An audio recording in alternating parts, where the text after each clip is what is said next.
Salam əksər, 4-cü dərs videosuna xoş gəlmisiniz. Bu dərs videosunda iki şeyə baxacağıq. Bir, kəsr ədədlərin müqayisəsi, ikinci də ki, onlar üzərində çevrilmələr. Gəlin müqayisədən başlayaq. Biz birinci demişdik ki, öz-özümüzə iki yerə ayırdıq kəsrləri, adi kəsrlərə və onluq kəsrlərə. Gəlin əvvəlcə adi kəsrlərin müqayisəsinə baxaq, sonra onluq kəsrə baxarıq. Birinci, məxrəcləri bərabər kəsrlərdə surəti böyük olan kəsir böyük, surəti kiçik olan kəsir isə kiçikdir. Buna bir misal üzərində baxaq. Məsələn, müqayisə edək 3-də 2 ilə 3-də 1-i. Gördüyümüz kimi, bundan hər ikisinin məxrəci bərabərdir. Hər ikisi də 3-dür. Biz düsturumuza nə dedik? Onların surəti böyük olan böyükdür. 3-də 2-nin surəti 2-dir. 3-də 1-in surəti isə 1. 2 birdən böyük olduğu üçün 3-də 2 də 3-də 1-dən böyükdür. Həmçinin belə bir müqayisə apara bilərik. 5-də 3 ilə gəlin 5-də 6-nı müqayisə edək. Məxrəclər bərabərdir. 6 3-dən böyük olduğu üçün 5-də 6 5-də 3-dən böyükdür. Bəs surətləri bərabər olanda nə edəcəyik? Surətləri bərabər olan kəsrlərdə məxrəci böyük olan kəsir kiçik, məxrəci kiçik olan kəsir isə böyükdür. Bu dəfə gördüyünüz kimi tam tərsidir. Gəlin bir məsələ üzərində yenə baxaq. Olsun 11-də 6 ilə 9-da 6. Gördüyünüz kimi bunların hər ikisinin surəti 6-dır, yəni bir-birinə bərabərdir. Gəl onda bunların məxrəcinə baxaq. Birinin məxrəci 11, birinin məxrəci 9. Biz qaydamıza dedik ki, məxrəci böyük olan kiçikdir. 11 9-dan böyük olduğu üçün 11-də 6 5 9-da 6-dan kiçikdir. Həmçinin başqa bir məsələ ilə desək, gördüyünüz kimi hər birinin surəti 1-dir. Lakin 10 5-dən böyük olduğu üçün 10-da 1 5-də 1-dən kiçikdir. Bu qədər sadə. Bəs görək, hər ikisi də müxtəlif olsa, həm məxrəci həm də surəti müxtəlif olsa necə olar? Surət və məxrəci müxtəlif olan kəsrlərin müqayisəsi üçün çarpaz vurma üsulundan istifadə olunur. Bunu yenə bir məsələ üzərində baxaq. Gördüyünüz kimi həm surətlər fərqlidir, həm də məxrəclər fərqlidir.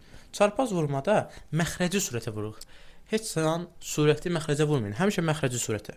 Baxın, 7-ni 4-ə tərəf ox qoydum, 9-u 3-ə tərəf ox.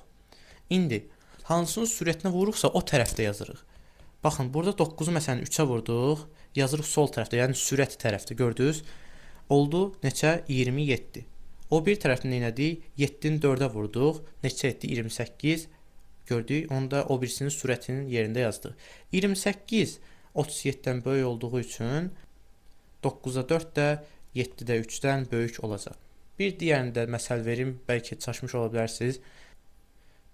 Yenə çarpazda vuraq gedək. 5-i 1-ə vururuq, neçə? 5. Gördünüz, surətinin altında yazdıq. 3-ü 4-ə vurduq, neçə? 12. Onu da burada yazdıq. 12 5-dən böyük olduğu üçün biz deyə bilərik ki, 5-də 4 də 3-də 1-dən böyükdür. Onluq kəsirlərin müqayisəsi. Onluq kəsirlərdə sadəcə bizim bir halımız var. Gəlin bu ardıcıllıqla gedək. Birinci tam hissələr müqayisə olunur.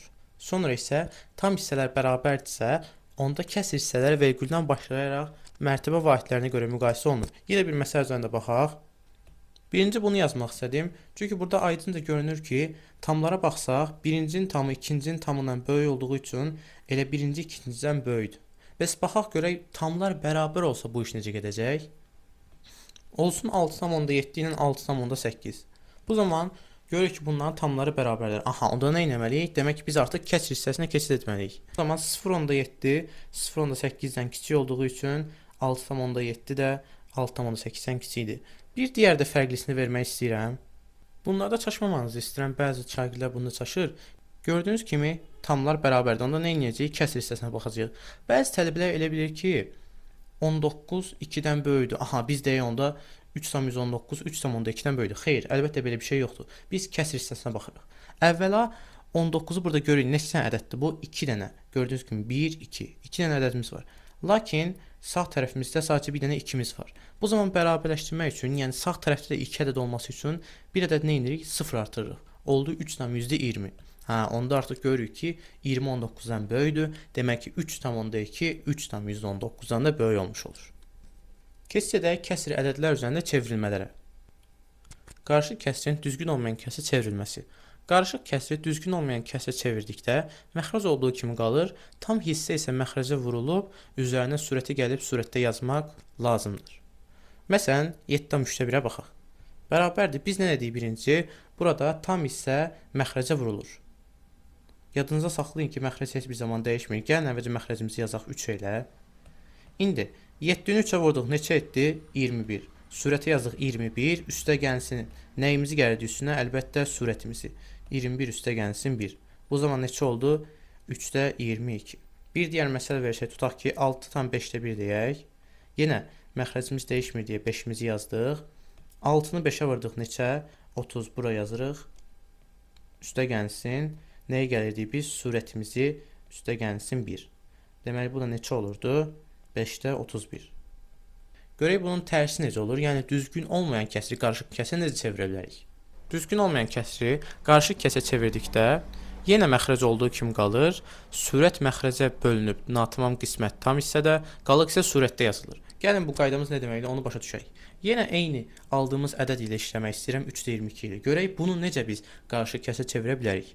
Əvvəla nə dedik? Həmin ədədi məxrəcə bölürük. Gəlin 22-ni 3-ə bölək. 22 bölünsün 3. 22-nin içində 3 7 dəfə olur 21 və qalıqımız da neçə olur? 1. Demək biz nə dedik? Əvvəlcə məxrəcə olduğu kimi yazırıq. Sonradan həmin aldığımız bu tamı götürüb tam yerinə yazırıq. 7-ni yazdıq bura və qalığı nə edirdik? Götürüb surətə yazırdıq. Oldu neçə? 7-dan 3-də 1. Videonun əvvəlinə təzədən versəz görərsiniz ki, həqiqətən də 7-dan 3-də 1-i biz düzgün olmayan kəsə çevirdikdə bu ədədi almışdıq. Bir digər ədədimizə baxaq istəyirsiniz. Olsun bu neçə? 4-də 17. Bərabərdir qoyaq. Məxrəcimiz təbii ki, dəyişməyəcək üçün elə 4-ü bura qoya bilərik. 17 bölünsün 4. Biz 1-2 neçədir? 4. Qalıqda neçə alınır? 1. Bu zaman nə demişdik? Tamımız bizim tam hissəsinə gedir. 4-ü yazdıq bura. Qalıqımız isə hara gedirdi? Surətə. Demək oldu 4-dan 4-də 1. Adi kəsrin onluq kəsə çevrilməsi. Adi kəsri onluq kəsə çevirən zaman əvvəlcə onun sonlu onluq kəsir və ya sonsuz, yəni dövrü onluq kəsə çevrilib çevrilməyəcəyinə baxmalıyıq. Əgər bölənləri sadəcə 2 və 5-dən ibarətdirsə, bu sonlu onluq kəsrə çevrilir. Məsələn, solda yazdığım ədəd 4-də 3. Bu 4-də 3 sonludur. Niyə? Çünki məxrəcə baxırıq, məxrəci 4-dür. Biz 4-ü sadə vurğulana ayırsaq necə olar? 4 bərabərdir 2 vurulsun 2. Gördüyünüz kimi sadəcə 2-lərdən ibarətdir. Dediyimiz kimi ya 2 ola bilər, ya da 5 ola bilər. Demək ki, bu sonlu onluq kəsə çevrilir. Lakin sağda yazdığım ədəd, yəni 14-də 5-ə baxın. Burada 14-ü biz sadə vurğulana ayırsaq belə olar. 14 bərabərdir 2 vurulsun 7. Gördüyünüz kimi bəli 2-miz var. Lakin 7-miz var burada. 7 heç bir zaman bizdə ola bilməz. Biz dedik sadəcə 2 və 5 ola bilər. Demək ki, bu nə olacaq? Dövrü onluq kəsir. İndi gəlin görək bunları necə çevirək. 5-4-ü çevirdikdə elə gəlin 4-ü 5-ə də bölək. Fərqli üsullar təbii ki də var. Mənim üçün ən rahatı elə bölmədir. 5-ə bölsək, görürük ki 4-ün isə 5 yoxdur. Gəlin hər iki tərəfə 0 ataq. Bir 0 tam bura ataq, bir də 4-ün yanına 0 ataq. Bu zaman nə olur? 40-ın içində 5 8 dəfə və tamamilə bu bölmə sona erdi. Demək ki, 5-ə 4-ümüz neçəyə bərabərmiş? 0.8-ə. İndi gəlin görək dövrülər necə olur. Buna olaraq 3-də 1 deyə bilərik. Niyə 3-də 1 deyə bilərik? Çünki 3-də 1 yenə vurğulara yazsaq elə bir dənə 3 olacaq. Yəni 2 və 5 deyil, bu 3-dür. Bərabərdir. Yenə gəlin siz budaq bölmə ilə gedək və görək necə bir dövrü kəsir alınacaq. 1 bölünsün 3. Birin içində 3 var, əlbəttə xeyir. Hər iki tərəfə də 0 ataq. Onun içində 3 dəfə. Çıxdıq 9-u, qaldı 1. Yenə yoxdur, bir 0 artıraq. Onun içində 3 dəfə. Yenə 9. 1 qaldı. Yenə 0 artırdıq. Onun içində 3 dəfə. Bu sonsuza qədər belə 3 gedəcək və demək ki, nə alınacaq? 0 tam dövrdə 3. Bax, onluq kəsirin adi kəsə çevrilməsinə. Bu zaman əvvəlcə onun kəsrin mərtəbəsinə diqqət yetirilir. Kəsrin məxrəci onun mərtəbəsinə uyğun yazılır. Çox sadədir. Yəni, kəsrin deyilişini bilsək, demək olar ki, çevrilməli bilirik. Gördüyümüz kimi, tamı varsa əvvəlcə tamı yazmalıyıq. 2-ni götürək tam yerinə yazaq. Sonradan başlayaq kəsri yazmağa. Deməli, biz bunu necə adlandırırıq? 2 tam 10-da 3 adlandırırıq. Hə? Baxın, 2 tamı yazdıq. Deyilişə diqqət edin. 10-da 3. Qutardı məsələ bu qədər. 5 tam 10-da 4-ə baxaq. Tamımızı yenə yazdıq 5-i.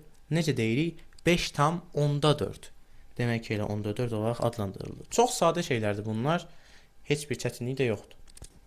Dövrü onluq kəsrin adi kəsə çevrilməsi. Dövr onluq kəsirlərimiz demişdik iki cürddə. Saf dövr onluq kəsir və qarışıq dövr onluq kəsir. Əvvəlcə safa baxaq. Birinci qanunumuz nədir? Tam varsa tam yazılır. Görək də, tamımız əlbəttə var bizim 2-dir. Götürək tamımızı yazaq. İndi ikinci mərhələdə məxrəcə dövrdəki ədədlərin sayı qədər 9 yazılır. Biz dövrə nə demişdik? Demişdik ki, bu mərtəbə dövr adlanır, düz deyil. Dövrün içində neçə ədəd var? Yalnızca bir dənə 7-miz var, düzdür? Demək, onun sayı qədər 9 yazılır. Sonra da surətə üçüncü qayda olaraq nə deyirik? Surətə də elə dövrün içindəki ədəd yazılır. Dövrün içindəki ədəd nədir? 7-dir. Onu da götürüb surətə yazırıq. Bu qədər sadə. Birinci qaydamız yenə nədir? Burada tamımız varsa tamımız yazırıq. Tamımız 5-dir, götürək yazaq. Kəsr xəttimizi çəkdik. İndi qaydamız budur. Biraz fərqliliyi var saf dövrdən. Yenə dövrdəki ədədlərin sayı qədər məxrəcə 9 yazılır. Dövrümüz nədir? Burada düzdür. İçində sadəcə bir dənə ədəd var. Deməli bir dənə 9 yazmalıyıq. Aha, indi dövrə qədər anlayışımız da var axı bizim. Biz burada 6-nın olduğu yerə dövrə qədər deyirdik. Dövrə qədərdə olan ədədlərin sayı qədər də nə edirik? Ora 0 əlavə edirik. Neçə dənə ədədimiz var? Sadəcə bir dənə. Bir dənə də 0 əlavə elədik. Hə, indi surətdə nə etməliyik? Surətdə ümumi kəsirimiz nədir bizim? 61 deyil. Baxın bura. 6 dövrdə bir yenə yazdım bura. Ümumi bu 61 deyil. Bu 61-i yazırıq. Sonra dövrə qədər olan ədədi bundan çıxırıq. Dövrə qədər olan ədəd hansıdır? 6-dır. Çıxırıq 6-nı. Bərabərdir 5 tam 90-da 55. Sonradan təbii ki, bunu ixtisar etməyiniz daha doğru olar. Bu qədər. Sağ olun.